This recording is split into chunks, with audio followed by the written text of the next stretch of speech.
జై బాబా అండి. అందరికీ జై బాబా. అవతార్ మెహర్ బాబాకి జై. బాలరాజు గారు బాబా నామం ప్రార్థన గీతాన్ని పాడవలసిందిగా కోరుతున్నాను. జై బాబా అండి బాలరాజు గారు. अवतार मेहर बाबा की जय। नमो मेहर बाबा अवतार नमो देव देव। प्रभु नमो मेहर बाबा अवतार नमो देव देव। अपार दिव्य कृपा सागर अपार दिव्य कृपा सागर सकल चराचर जगदुद्धार सकल चराचर जगदुद्धार नमो मेहर बाबा अवतार नमो देव देव। प्रभु नमो मेहर बाबा अवतार नमो देव देव। जोहारुली श्री मेहर बाबा जोहारुली श्री मेहर बाबा। महिनि जनिंచిన మానవ రూప महिनि जनिंచిన మానవ రూప ఇహ పరానంద జీవనమేవ ఇహ పరానంద జీవనమేవ భవభయ భంజన పరమ పావన భవభయ భంజన పరమ పావన నమో మెహరు బాబా అవతార్ నమో దేవ దేవ। అజ్ఞానాంధత అంతము చేసి అజ్ఞానాంధత అంతము చేసి దివ్య విజ్ఞాన దృష్టిను సంగి దివ్య విజ్ఞాన దృష్టిను సంగి హరిషడ్వర్గము అంతరింపగా హరిషడ్వర్గము అంతరింపగా అవ్యయమోక్షంబనుగ్రహింపుము అవ్యయమోక్షంబనుగ్రహింపుము నమో మెహరు బాబా అవతార్ నమో దేవ దేవ। प्रभु नमो मेहर बाबा अवतार नमो देव देव। जय मेहर बाबा जय जय मेहर बाबा जय जय मेहर बाबा जय जय मेहर बाबा जय जय मेहर बाबा जय जय मेहर बाबा जय जय मेहर बाबा जय जय मेहर बाबा जय जय मेहर बाबा जय जय मेहर बाबा जय जय मेहर बाबा जय जय मेहर बाबा जी। अवतार मेहर बाबा की जय। जय बाबा अंडी। జై బాబా అండి బాలరాజు గారు. ఇంకెవరన్నా జాయిన్ అయ్యారా అండి? జై బాబా బాలరాజు గారు. ఇంకెవరన్నా జాయిన్ అయ్యారా?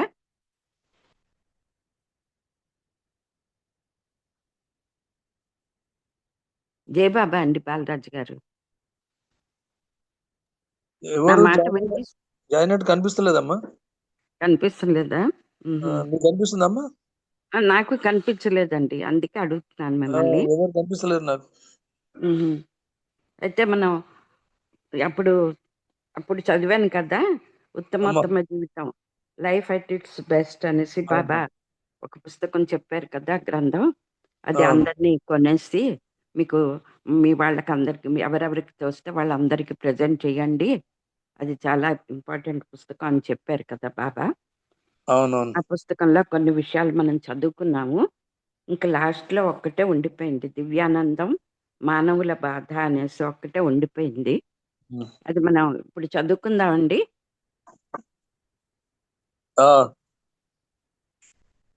అయితే ఆరంభం చేస్తున్నానండి, ఎవరన్నా జాయిన్ అయితే వింటారు, మరి లేకపోతే ఇది ఇవాళ మనం పూర్తి చేసేసి హారతి ఇచ్చేద్దాం.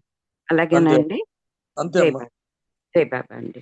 మనకి ఇంతవరకు ఈ పుస్తకంలో మనకి అసలు బాబా ముందే ఫస్ట్ ఏం చెప్పారంటే, మనం తెలుసుకుంటే జీవితం ఒక ఆట లాంటిది, ఈజీగా ఆట ఆడినట్టు హాయిగా ఆడుకోవచ్చు.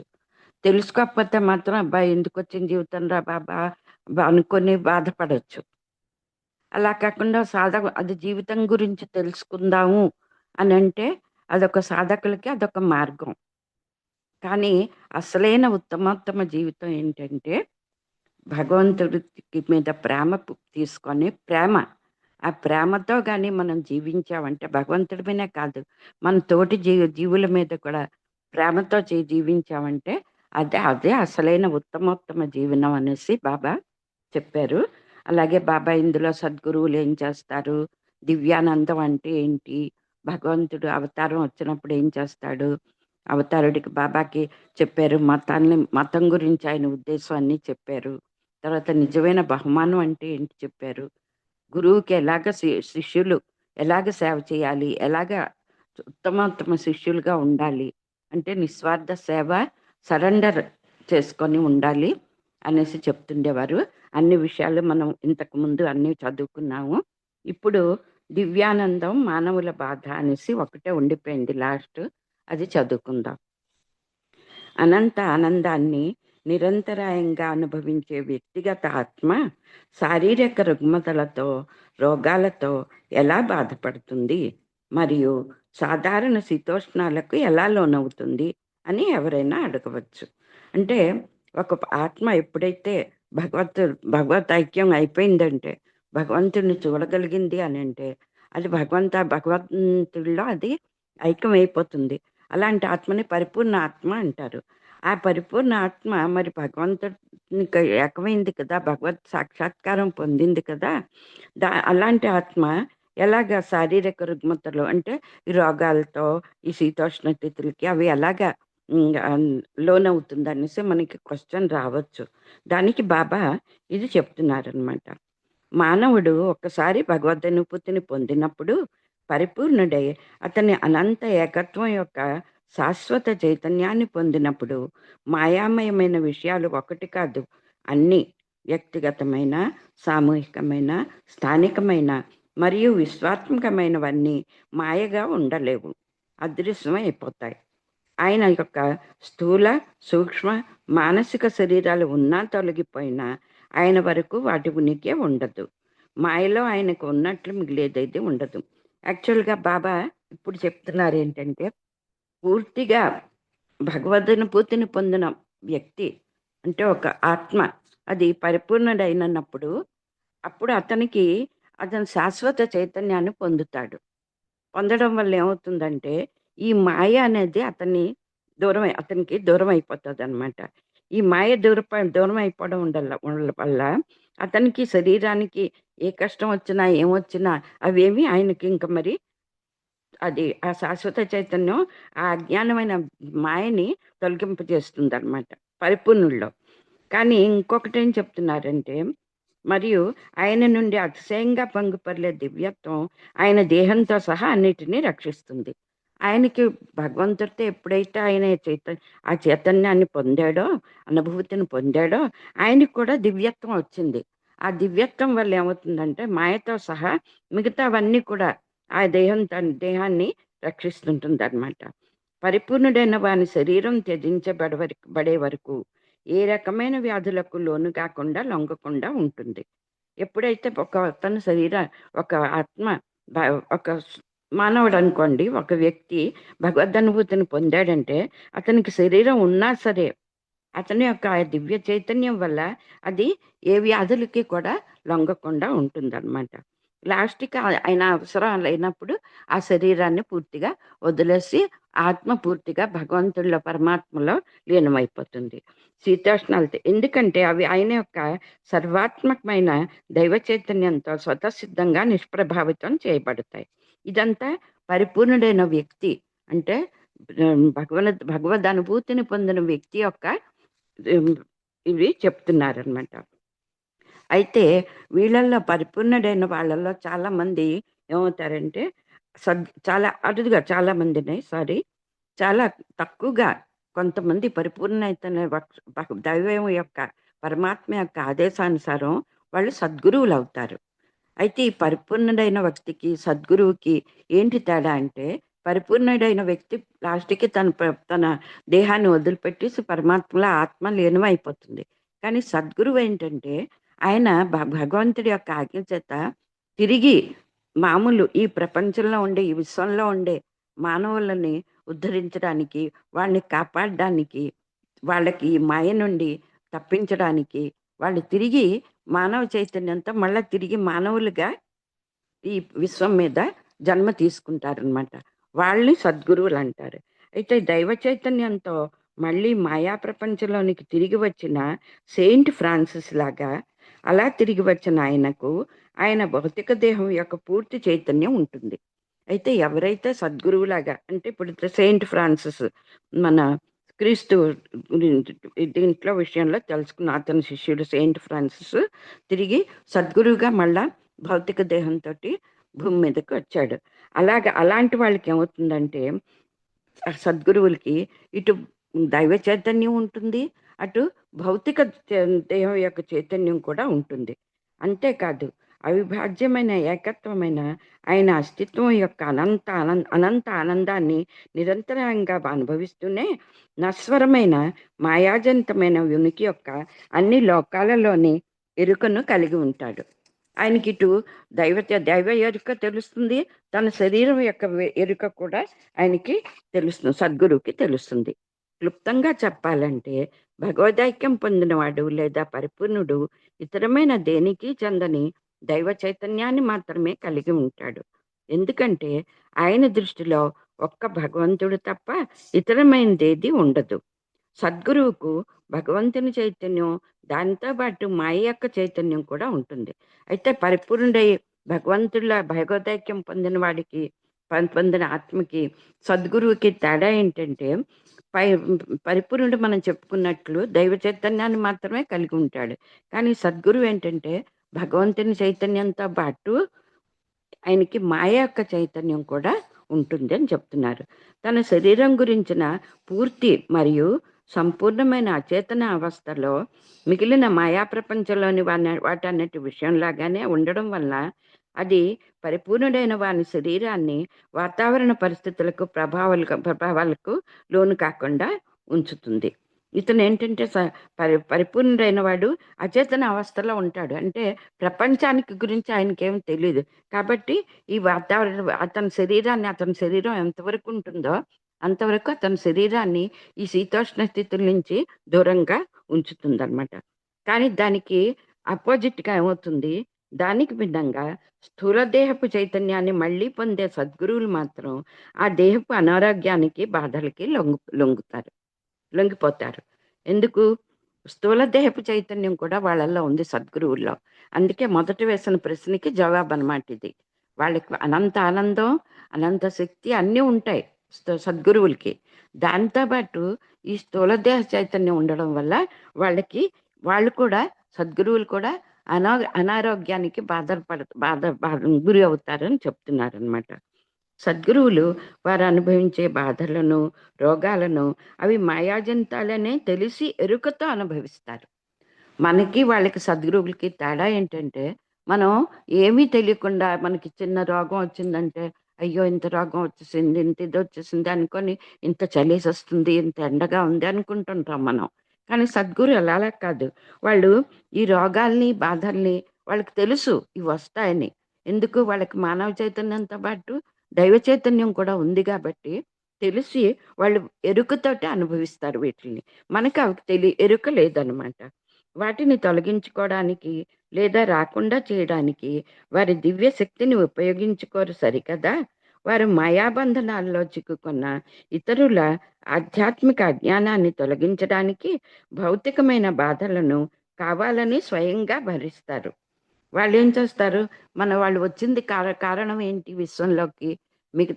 మన మిగతా విశ్వంలో ఉన్న మిగతా మానవుల యొక్క అజ్ఞానాన్ని తొలగించడానికి, వాళ్ళ మాయని తొలగించడానికి అనేసి ఈ భౌతికమైన బాధల్ని కావాలని వాళ్ళు కూడా అనుభవిస్తారు. అస్సిసికి చెందిన సెయింట్ ఫ్రాన్సిస్ అదేవిధంగా అమితమైన దుర్భర తలనొప్పిని భరించి ఉపశమనానికి తలను రాయిపై కొట్టుకునేవారు.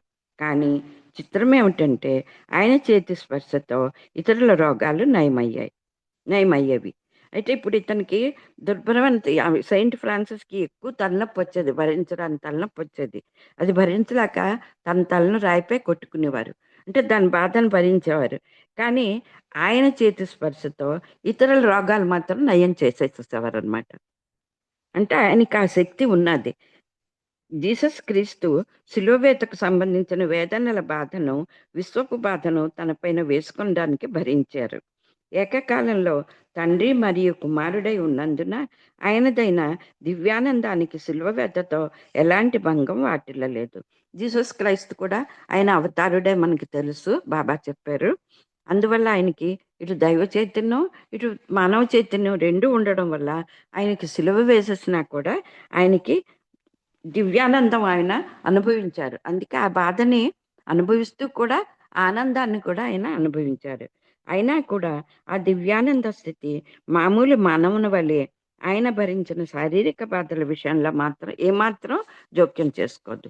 కానీ ఆయన అవతారుడికి ఏంటంటే ఆ దివ్యానందం అలాగే ఉంటుంది. కానీ ఈ శరీర బాధలు కూడా ఆయన మీద ప్రభావం చూపిస్తాయి. ఎందుకంటే మానవ యొక్క చైతన్యం ఉన్నది కాబట్టి. వ్యక్తిగత బాధల విషయంలో ఉండే సూక్ష్మమైన భేదం ఏంటంటే మామూలు మానవుడు తన కోసమే బాధపడతాడు. కానీ సద్గురువులు మాత్రం మానవులందరి కోసం బాధపడతారు. అయితే అవతారుడు మాత్రం అన్ని ప్రాణులలోని ప్రతి ఒక్కరి కోసం బాధలు భరిస్తాడు. అయితే ఇక్కడ మనకి మానవుడికి, సద్గురువుకి, అవతారుడికి ముగ్గురికి ఉన్న భేదం ఏంటో చెప్తున్నారు. మానవుడు ఏంటంటే తన కోసం బాధపడతాడు. తనకి జబ్బు వస్తే, తనకి చలేస్తే తన గురించి తనే బాధపడతాడు. కానీ సద్గురువులు ఏం చేస్తారు, వాటికి అవసరం లేకపోయినా వాటిని అన్నిటినీ ఎరుకుతో అనుభవించి మానవులందరి గురించి, తర్వాత వాళ్ళతో ఏ జీవులైతే దగ్గరలో కనెక్షన్లో ఉన్నాయో వాటి గురించి మాత్రమే బాధపడతారు. కానీ అవతారుడు మాత్రం వచ్చినప్పుడు అన్ని ప్రాణులు, ఇటు మానవులే కాకుండా ఈ విశ్వంలోని అన్ని ప్రాణుల యొక్క బాధలు కూడా ఆయన భరిస్తాడు. అది సద్గురువుకి అవతారుడికి ఉన్న తేడా అని చెప్తున్నారు అనమాట. 1952 సంవత్సరంలో జరిగిన కారు ప్రమాదంలో ఆయన దేహానికి అయిన గాయాలతో బాధపడుతున్నప్పుడు కొందరి మనస్సులో రేగిన ప్రశ్నకు సమాధానంగా బాబా పైన చెప్పిన వివరణను ఇచ్చారు. అదే చాలా మంది అనుకున్నారు కదా, 1952లో బాబా కారు ప్రమాదం అయింది కదా.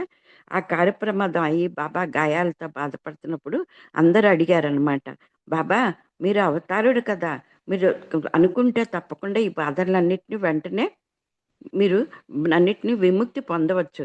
కానీ మీరు ఎందుకు ఇవన్నీ ఇలాగ ఈ బాధలన్నీ మీ మీద వేసుకున్నారు అని ప్రశ్నలు అడిగినప్పుడు దానికి సమాధానంగా ఇప్పటి వరకు మనం చదువుకున్నదాన్ని చెప్పారనమాట. ఆ ప్రమాదం సంభవించినప్పుడు డాక్టర్ గోహెర్ ఇరానీ గారు ఇంకొక కారులో బాబా కారు వెనకాల ఉన్నారు. దాని గురించి ఆమె వ్రాసిన నివేదికలో ఇలా ఉంది. ఇందులో బాబాకి ఆ యాక్సిడెంట్ జరిగినప్పుడు ఏమేమి జరిగాయో అని డాక్టర్ గోహెర్ ఇరానీ ఆవిడ ఇంత వివరంగా చెప్పారనమాట. బాబా ముఖము మరియు శరీరం యొక్క ఎడమ భాగము పెనుగాయాలతో బాగా దెబ్బతిన్నాయి. దాని ఫలితంగా ఎడమ దండ ఎముక, అంతర్జంఘాస్థి మరియు బహిర్జంఘాస్థి విరిగిపోయాయి. ముక్కు బాగా చెడిపోయే దెబ్బకు లోనైంది. ముక్కు ఎముక విరిగి పక్కకు తొలగిపోయింది. బాబాది అంత చక్కటి ముక్కు, అది మళ్ళ మధ్యలో ఉండే ఆ ఎముక విరిగిపోవడం వల్ల అది పక్కకు సైడ్కి వెళ్ళిపోయిందట. ముక్కరములను వేరుపరిచి గోడగా ఉండే ఎముక కనిపించేటంత వంకరైపోయింది. దానివల్ల ముక్కు నుండి ఎక్కువగా రక్తం వచ్చుచుండెను. అందువల్ల ముక్కు యొక్క అసలైన అమరికలోనే మార్పు వచ్చింది. లోపలి భాగములు గాయాల వల్ల చలిగాలి తగిలితేనే నొప్పులు వచ్చేటంత ఓర్చుకోలేని స్థితికి వచ్చాయి. ఆ స్థితి వల్ల తలనొప్పులు వచ్చేవి. అవి బరువుగా ఉండడం, కఫంతో నిండి ఉండడం, కన్నులు బరువుగా ఉండడం మొదలైన లక్షణాలన్నీ ఉండేవి. అవి తడిగా ఉండే వాతావరణంలోనూ శీతాకాలంలోనూ ఎక్కువగా బాధ పెట్టేవి. ఇవన్నీ బాబా ఆ యాక్సిడెంట్ అయినప్పుడు ఎలాగ బాధపడ్డారన్న సంగతి డాక్టర్ గోహెర్ మనకి వివరంగా చెప్తున్నారు.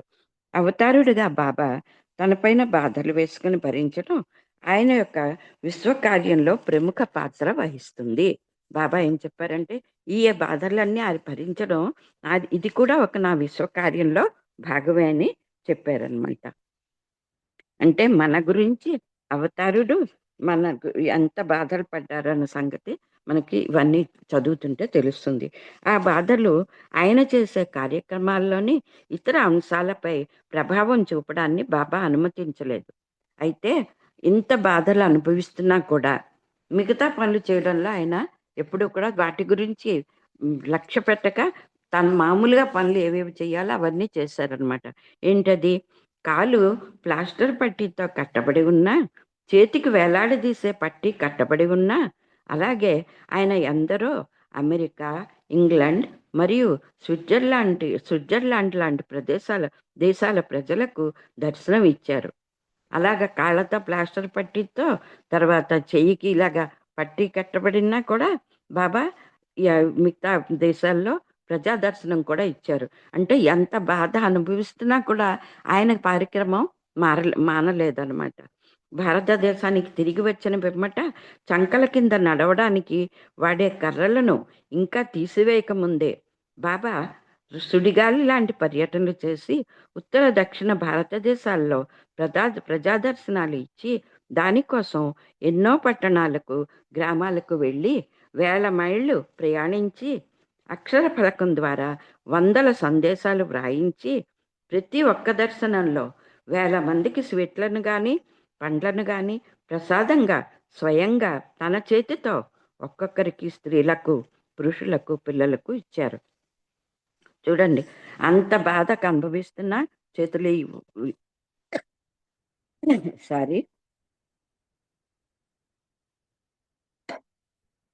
సంకల కర్రలతో నడుస్తున్నా కూడా బాబా సుడిగాలి పర్యటన అంటే రౌండ్ ద వరల్డ్ టూర్ అనేసి చేశారు. అది భారతదేశంలో అక్కడి నుంచి వచ్చిన తర్వాత, ఫారిన్ నుంచి వచ్చిన తర్వాత భారతదేశంలో సుడిగాలి పర్యటన చేసి ఎన్నో ఉత్తర దక్షిణ భారతదేశాలన్నీ తిరిగి ఎన్నో పట్టణాలకి, గ్రామాలకి అన్నింటికి వెళ్ళి అక్కడ తన అక్షర పలకంతో వందల సందేశాలు వ్రాయించారు. ఎంతోమంది వేల వేల మందికి ప్రసాదం పంచిపెట్టారు. పురుషులకి, స్త్రీలకి, పిల్లలకి తన చేత్తో స్వయంగా ప్రసాదం పంచిపెట్టారనమాట. అంటే ఇంత శ్రమపూరిత అన్ని వేల మందికి ప్రసాదం తన చేత్తో తను పంచిపెట్టడం, అంతసేపు కూర్చోవడం అన్నది ఎంత శ్రమ. ఆ శ్రమని, బాధని కూడా లెక్క చేయకుండా ఆయన అంత పనులు చేశారు. తర్వాత మధ్యలో ఏకాంతవాసం, ఉపవాసాలు కూడా చేసేవారు. ఈ పనులు చేయడమే కాకుండా అంత కష్టంలో కూడా ఆయన ఏకాంతవాసం చేసేవారు. ఉపవాసాలు విరమించలేదు ఆయన. ఏకాంతవాసంలో బాబా చేసే ఆధ్యాత్మిక కార్యం దృష్ట్యా ఆయన శరీరం, మనస్సు మానవ స్థితిలో ఎంతో శ్రమకు గురి అయి అలసిపోయాయి. అయితే బాబా మనం ఇటు మానవ చైతన్యాన్ని కూడా కలిగి ఉన్నారు కదా. అందుకంటే మానవులు ఎలాగైతే ఈ శారీరక శ్రమలకు బాధలు పడతారో ఆయనకు కూడా బాధలు వచ్చాయి. కానీ వాటిని కూడా లక్ష్య పెట్టకుండా ఆయన పని మాత్రం ఆయన చేశారు. అందుకే అవతారుడు దిగాడు అనమాట కిందకి. 1955-56 సంవత్సరాల్లో కఠిన ఏకాంతవాసంలో ఉండగా ఆయన చేసిన పశ్చిమ దేశాల పర్యటన అత్యంత ప్రాముఖ్యమైనదని బాబా చెప్పారు. ఆయన కఠిన ఏకాంతవాసంలో ఉంటూ కూడా, ఏకాంతవాసంలో మనకు తెలుసు రోజుకి ఒక పల్చటి టీ, పాలు లేని టీ తాగేవారు ఒక్కసారి, లేదా ఒక్కసారి ఉట్టి మంచినీళ్ళతో చేసేవారు. అది ఎంత కష్టమో ఆలోచించండి. మనకి భోజనం ఒక్క నిమిషం ఆలస్యం అయిపోతే, టిఫిన్ ఒక్క నిమిషం ఆలస్యం అయిపోతే కింద మీద పడిపోతాం. అలాంటిది ఆయన ఉట్టి నీళ్లతోటి కూడా ఏకాంతవాసాలు ఇవన్నీ చేశారంటే, ఏకాంతవాసం చేయడమే కాదు, దాంతో ఉపదేశాలు ఇచ్చేవారు. తర్వాత అందరికీ ఇవి పంచిపెట్టేవారు, సందేశాలు ఎన్నో ఇచ్చేవారు. ఇవన్నీ చేయడం ఆయన ఎంత కష్టం మన గురించి ఆయన పడ్డాడు. ఎందుకు పడ్డాడు? మనల్ని ఈ మాయ అనే అజ్ఞానం నుంచి తొలగించడానికి పడ్డారనేసి చెప్తున్నారు. తర్వాత లాస్ట్ హెడ్డింగ్ అవతారుని రాక అని ఇచ్చారండి. అవతారుడు తనచే సృష్టించబడిన ఈ మాయా జగత్తును పరిరక్షించుటకు, తద్వారా మానవులు ఆ మాయ గురించి తెలుసుకునేలా వారిని మేల్కొలుపుట కోసం ప్రతి యుగంలో మానవుల మధ్యకు మానవ రూపంతో వస్తాడు. మాయ యొక్క మూల స్వభావం ఎల్లప్పుడూ అలాగే ఒకే రకంగా ఉంటుంది. కానీ ఆ మాయలోని పద్ధతులు, ఆలోచనలు లెక్కించరానివిగా మరియు ఎప్పుడు మారేవిగా ఉంటాయి.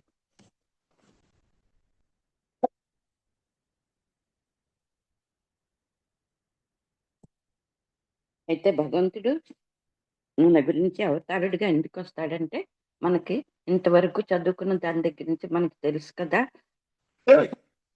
సారీ అండి. ఈ మాయా జగత్తు నుండి మన యొక్క అజ్ఞానాన్ని తొలగించి మాయ నుండి మనల్ని మేల్కొల్పడానికి వస్తాడు.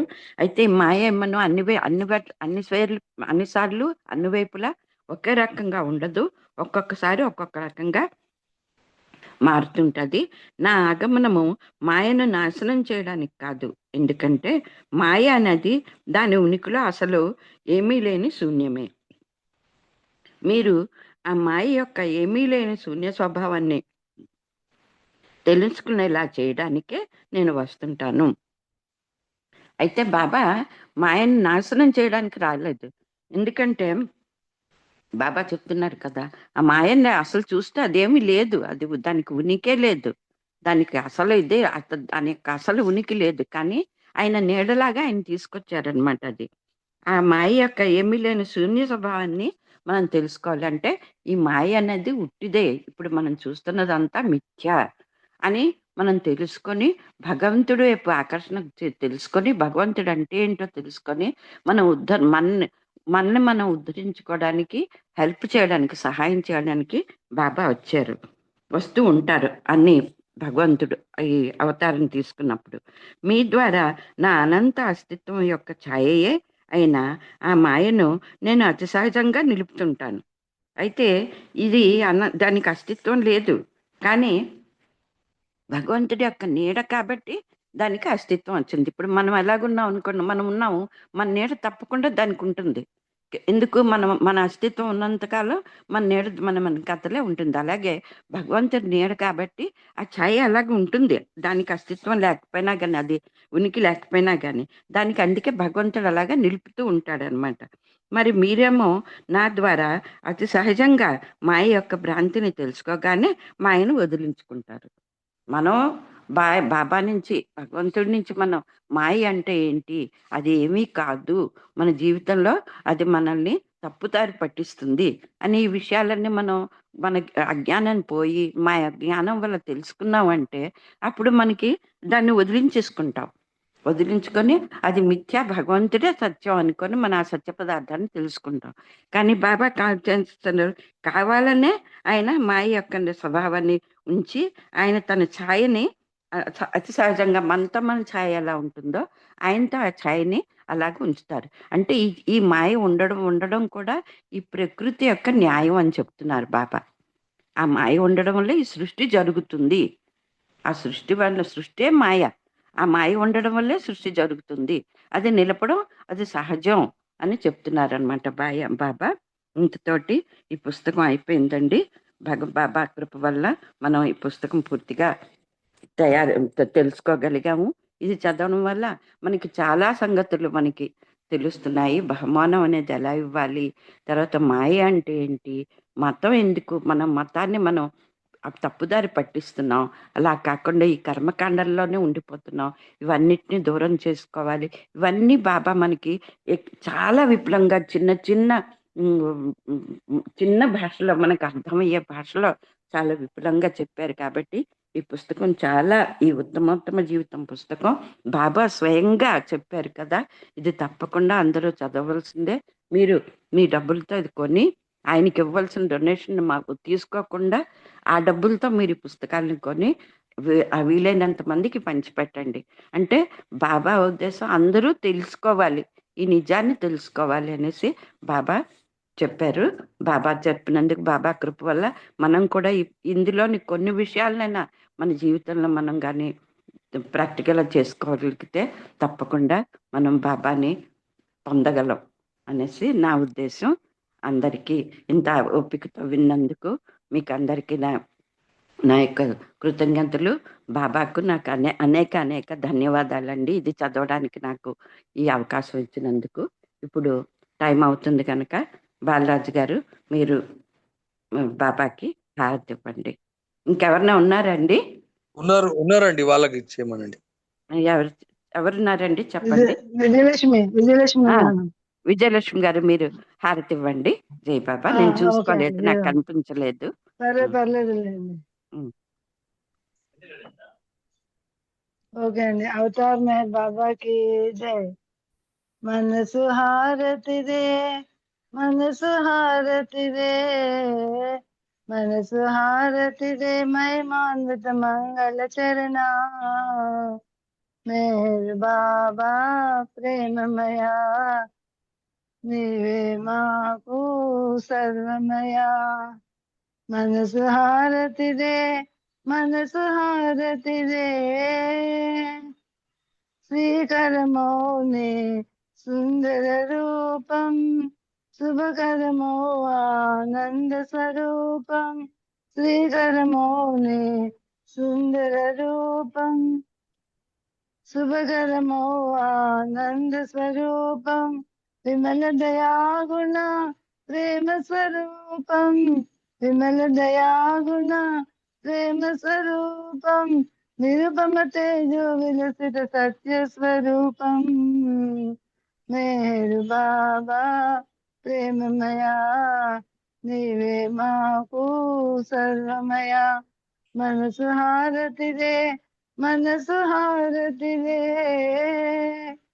నీవే మాకియము పరము నిన్ను సేవించే జన్మే ధన్యం నీ సేవే మాకియము పరము నిన్ను సేవించే జన్మే ధన్యం నీ చరణములే శరణం శరణం నీ చరణములే శరణం శరణం జీవిత పరమావధి నీ సన్నిధి కాదా మనసు హారతిదే మనసు హారతిదే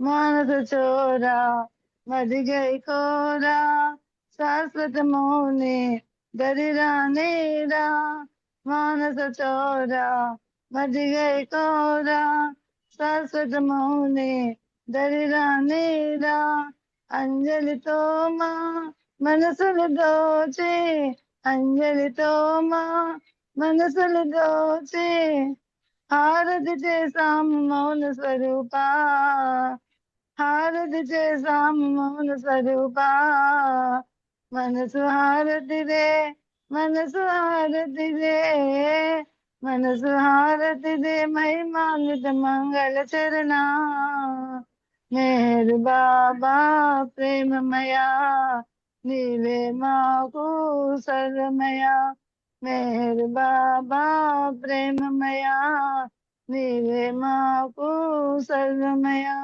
మనసు హారతిదే మనసు హారతిదే అవతార్ మేర్ బాబా కి జై థ్యాంక్స్ అండి జయ జై బాబా బాబా అండి. అందరూ జై బాబా చక్కటి హారతి పాడారు.